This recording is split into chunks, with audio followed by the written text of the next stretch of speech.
For your kind attention, please. Train number 1, 8, 2, 3 are clear. Express. ഡൽഹിയിലേക്കുള്ള യാത്രയിൽ എന്നെ യാത്രയയക്കാൻ വന്നത് നല്ല മഴയാണ്. ഈ ഡൽഹി യാത്ര എന്തായാലും മനോഹരമാവുമെന്ന് എനിക്ക് ഉറപ്പാണ്. എന്തെന്നാൽ നമ്മൾ പോകുന്നത് കൊങ്കൺ റൂട്ടിലൂടെയാണ്. മൺസൂൺ സമയത്തിലെ കൊങ്കൺ റെയിൽപാത അത് അതിമനോഹരമായ കാഴ്ചകളിലൊന്നാണ്. ആ കാഴ്ചകൾ എന്നെ കാണിക്കാൻ കൊണ്ടുപോകുന്നത് നമ്മുടെ ഈ ട്രെയിനാണ്, നമ്മുടെ സ്വന്തം രാജധാനി എക്സ്പ്രസ്. എറണാകുളത്ത് നിന്നും സ്റ്റാർട്ട് ചെയ്യുന്ന രാജധാനി എക്സ്പ്രസ് 2 ദിവസത്തെ കൊങ്കൺ റെയിൽപാതയിലുള്ള യാത്രയ്ക്ക് ശേഷം ഡൽഹിയിലെ ഹസ്രത്ത് നിസാമുദ്ദീൻ സ്റ്റേഷനിലാണ് എത്തിച്ചേരുക. രാത്രി 9:20 ഷൊർണൂർ റെയിൽവേ സ്റ്റേഷനിൽ എത്തേണ്ട ട്രെയിൻ 10 മണിയോടുകൂടിയാണ് എത്തിയത്. നല്ല തിരക്കുണ്ട്. ഞാൻ എൻ്റെ ബുക്ക് ചെയ്ത സീറ്റ് ലക്ഷ്യമാക്കി നടന്നു. ഞാൻ എൻ്റെ സീറ്റിലിരുന്ന് അല്പസമയത്തിനുള്ളിൽ തന്നെ ട്രെയിൻ സ്റ്റേഷനിൽ നിന്നും യാത്ര ആരംഭിച്ചു കേട്ടോ. അപ്പോൾ പാലക്കാടിനോട് ഒരു ബായ് പറഞ്ഞ് ഞാൻ നേരെ ഡൽഹിയിലോട്ട് യാത്ര ആരംഭിച്ചത്. രാത്രിയായതിനാൽ എന്തായാലും രാവിലെ നമുക്ക് കൊങ്കൺ റെയിൽപാതയുടെ അതിമനോഹര കാഴ്ചകൾ കാണാൻ പറ്റുമെന്ന് എനിക്ക് ഉറപ്പായിരുന്നു. ഞാൻ എപ്പോഴും അപ്പർ ബർത്താണ് ചൂസ് ചെയ്യുക കേട്ടോ. എന്താണെന്ന് വെച്ചാൽ നമുക്ക് വേറൊരു ഡിസ്റ്റർബൻസും ഉണ്ടാവില്ല. നമ്മുടെ ഇഷ്ടത്തിന് നമുക്ക് ഉറങ്ങാം. ആരും നമ്മളെ ശല്യം ചെയ്യാൻ വരുന്നതല്ല. രാവിലെ ഞാൻ കുറച്ച് ലേറ്റായിട്ടാണ് എഴുന്നേറ്റത്. അപ്പോഴും മഴ നിന്നിട്ടുണ്ടായിരുന്നില്ല കേട്ടോ. നല്ല മഴയായതിനാൽ തന്നെ കാടും മലകളും എല്ലാം പച്ചപ്പായിട്ടുണ്ട് കേട്ടോ. പുഴകൾ കവിഞ്ഞൊഴുകുന്നു. ഇത്രയും കാഴ്ചകൾ കണ്ട് യാത്ര ചെയ്യുവാൻ തന്നെ എന്ത് മനോഹരമാണ്.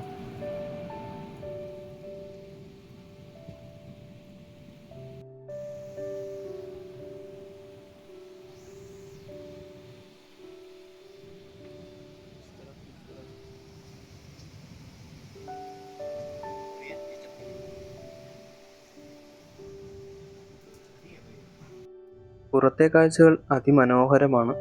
കണ്ണെടുക്കുവാനേ തോന്നുന്നില്ല. നമുക്ക് മനസ്സിനൊരു ശാന്തിയും സമാധാനവും തരുന്ന ഒരു യാത്രയായിരിക്കും ഇതെന്ന് ഉറപ്പാണ്.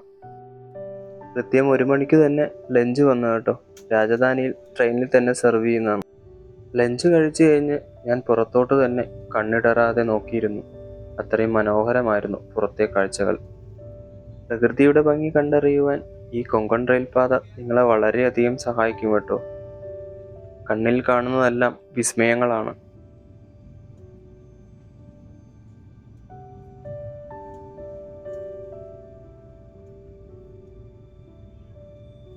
കൊങ്കൺ റെയിൽപാതയിലെ മെയിൻ അട്രാക്ഷനായ തുരങ്കങ്ങൾ, ടണൽസ് അത് വരാനിരിക്കുന്നതേ ഉള്ളൂ.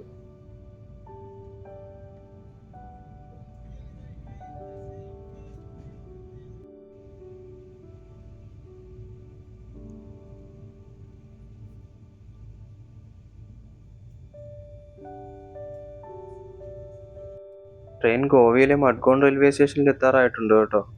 ഞാൻ നാളെ ഉച്ചയോടുകൂടി ഡൽഹിയിലെത്തും. ഒരിക്കലെങ്കിലും മൺസൂൺ സമയത്ത് നമ്മൾ ഈ കൊങ്കൺ റെയിൽപാത യൂസ് ചെയ്യണം കേട്ടോ. അത്രയും മനോഹരമാണ് ഇവിടുത്തെ ഓരോ കാഴ്ചകളും. വീണ്ടും പതിയെ കാർമേഘങ്ങൾ കറുത്തു തുടങ്ങി. മഴത്തുള്ളികൾ ഗ്ലാസ്സിലിടിച്ച് എന്നോട് എന്തൊക്കെയോ പറയുന്നുണ്ടായിരുന്നു. കൊങ്കൺ റെയിൽവേ ലൈൻസിൽ ഏകദേശം 92 ടണൽസും അതിനോടനുബന്ധിച്ച് 2000-ലധികം ബ്രിഡ്ജസും ഉണ്ട് കേട്ടോ. ഏഷ്യയിലെ തന്നെ ഏറ്റവും വലിയ റെയിൽവേ പ്രോജക്റ്റ് ആണ് കേട്ടോ ഈ കൊങ്കൺ റെയിൽവേ. ഓരോ ടണലിലൂടെ കയറി ഇറങ്ങുമ്പോഴും എനിക്ക് കിട്ടുന്ന ഒരു ത്രില്ലുണ്ടല്ലോ, അത് വേറെ തന്നെയാണ്. നമ്മൾ റോഡിലൂടെ പോകുമ്പോൾ ഹെയർ പിൻ കയറുന്ന അതേ ഒരു ത്രിൽ. ആ കാണുന്ന വീട് നിങ്ങളുടേതായിരുന്നെങ്കിൽ എന്ന് നിങ്ങൾ ആഗ്രഹിക്കുന്നുണ്ടോ? ടണലിലൂടെയുള്ള യാത്ര ആസ്വദിക്കുവാൻ വേണ്ടി ഞാൻ സീറ്റിൽ നിന്ന് എഴുന്നേറ്റ് ഡോറിൻ്റെ അടുത്ത് വന്ന് നിന്നു കേട്ടോ. ഈയൊരു സമയം ഞാനൊരു കാര്യം ആലോചിച്ചു. ഈ റൂട്ടിലൂടെ ഇൻ്റർനെറ്റ് സർവീസ് അത്ര സുഗമമല്ല കേട്ടോ. ഡൽഹിയിൽ ചെന്ന് ഡൽഹിയിലെ വിശേഷങ്ങളും അവിടുത്തെ കാഴ്ചകളും ഞാനിവിടെ അപ്ലോഡ് ചെയ്യുന്നുണ്ട് കേട്ടോ. അപ്പോൾ വീഡിയോകൾ കാണാൻ ഈ ചാനൽ ഒന്ന് സബ്സ്ക്രൈബ് ചെയ്തേക്കണേ.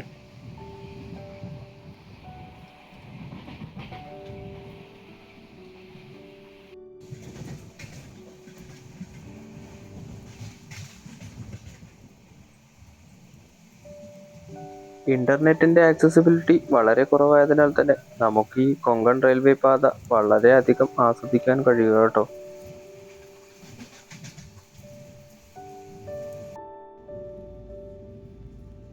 കൊങ്കൺ റെയിൽപാത വൈദ്യുതീകരിച്ചിട്ട് അധികമായിട്ടില്ല കേട്ടോ. മുന്നേ ഡീസൽ എഞ്ചിനായിരുന്നു ഇവിടെ ഉപയോഗിക്കുന്നുണ്ടായിരുന്നത്. ഇന്ന് പക്ഷേ കൊങ്കൺ റെയിൽപാത ഫുള്ളായിട്ട് വൈദ്യുതീകരിച്ചിരിക്കുന്നു. നമുക്ക് ഈസി ആയിട്ട് യാത്ര ചെയ്യാം.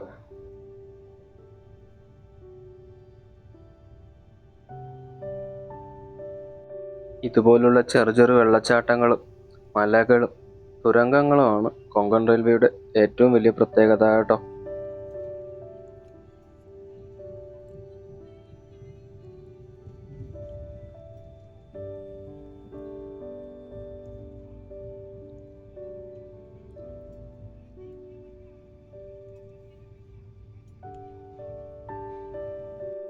അടർന്ന കാടുകളിലൂടെയുള്ള ഒരു ട്രെയിൻ യാത്ര.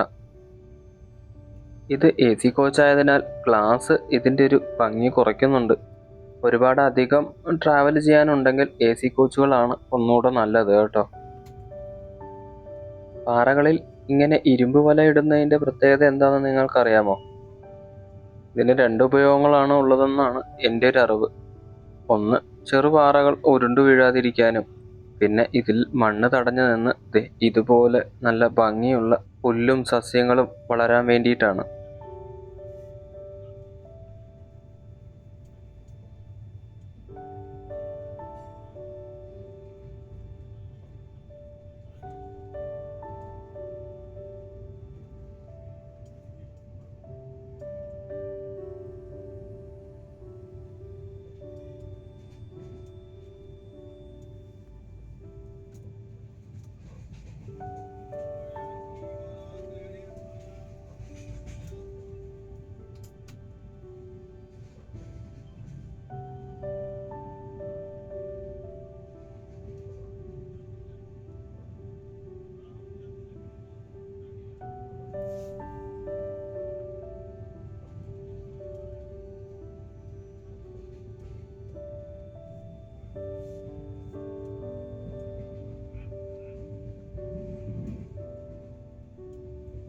ഇതിലൂടെ കടന്നു പോകുന്ന ചെറിയ ചെറിയ റെയിൽവേ സ്റ്റേഷൻ കണ്ടിട്ട് എനിക്ക് അത്ഭുതം തോന്നി.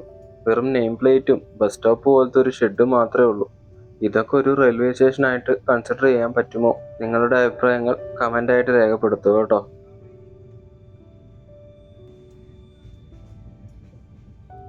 ഞാനിവിടെ ട്രെയിനിൻ്റെ വൃത്തിയോ ടോയ്ലറ്റിൻ്റെ വൃത്തിയോ ഫുഡിൻ്റെ ക്വാളിറ്റിയോ പറ്റി ഒന്നും തന്നെ പറയുന്നില്ല കേട്ടോ. അതെല്ലാം ഒരുപാട് യൂട്യൂബേഴ്സ് ചെയ്ത കാര്യങ്ങളാണ്. നമുക്ക് പുറത്ത് അതിമനോഹരമായ കാഴ്ചകളുണ്ട്. നമുക്ക് അത് കണ്ട് യാത്ര ചെയ്യാം.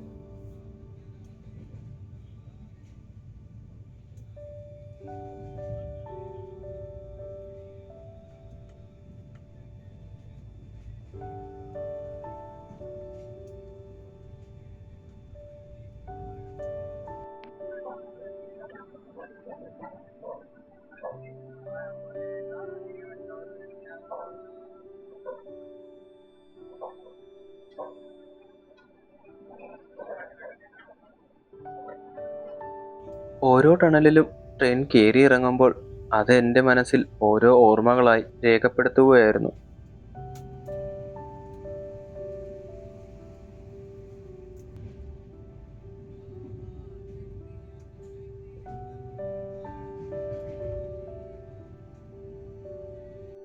ഇവിടെ പെയ്യുന്ന മഴയിലെ ഓരോ മഴത്തുള്ളിക്കുമുണ്ട് ഓരോരോ കഥ പറയാൻ.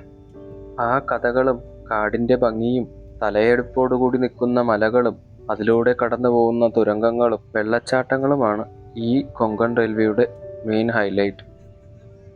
ഇതിലൂടെയുള്ള യാത്ര എന്തായാലും നിങ്ങൾക്ക് എല്ലാവർക്കും ഇഷ്ടമാവും. നേരം ഇരുട്ടി തുടങ്ങിയിരിക്കുന്നു. ഇനി നാളെ ഒരു ഏകദേശം 12 മണിയോടുകൂടി ഞാൻ ഡൽഹി എത്തുന്നതായിരിക്കും. ഉറക്കമുണർന്നു നോക്കിയപ്പോൾ കാടും മലകളും മഴയും ഒന്നും കാണുന്നില്ല. ഒരു കാര്യം മനസ്സിലായി, ഞാൻ ഡൽഹി എത്താറായിരിക്കുന്നു. എല്ലാവരും അവരവരുടെ പെട്ടികളും ബാഗുകളും എടുത്ത് തയ്യാറാക്കി വെക്കുന്ന തിരക്കിലാണ്. ഞാനൊന്ന് ജസ്റ്റ് വെളിയിലോട്ട് വന്ന് നോക്കി.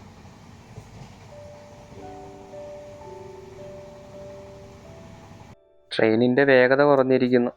ഏകദേശം ഒരു 5 മിനിറ്റിനുള്ളിൽ ഇനി എന്തായാലും ഹസ്രത്ത് നിസാമുദ്ദീൻ സ്റ്റേഷനിലേക്ക് ട്രെയിൻ എത്തുമെന്നുള്ള കാര്യം മനസ്സിലായി. അങ്ങനെ അധികം വൈകാതെ തന്നെ ട്രെയിൻ ഹസ്രത്ത് നിസാമുദ്ദീൻ സ്റ്റേഷൻ എത്തി കേട്ടോ. എല്ലാവരും അവരവരുടെ ബാഗ് എടുത്ത് തയ്യാറായി നിൽക്കുന്നുണ്ടായിരുന്നു.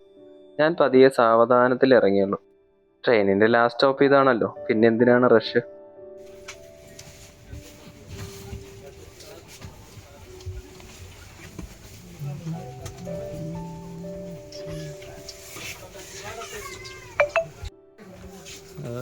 എനിക്കൊരു വീഡിയോ കാണാം.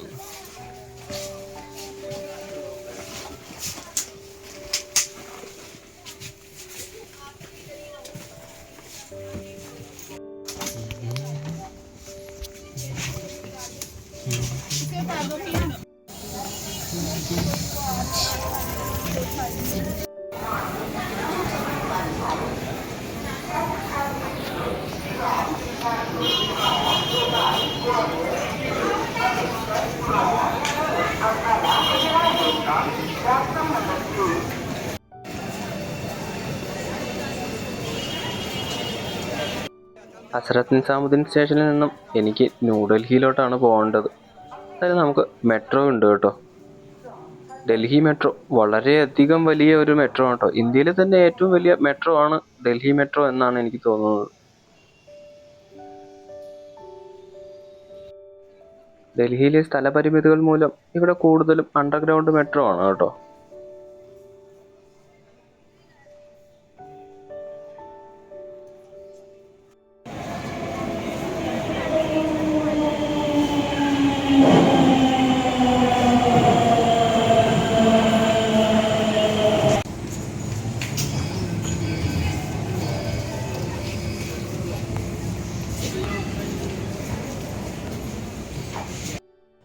അങ്ങനെ ഹസ്രത്ത് നിസാമുദ്ദീനിൽ നിന്നും ന്യൂഡൽഹിയിലേക്കുള്ള യാത്ര മെട്രോയിൽ ആരംഭിച്ചു കേട്ടോ.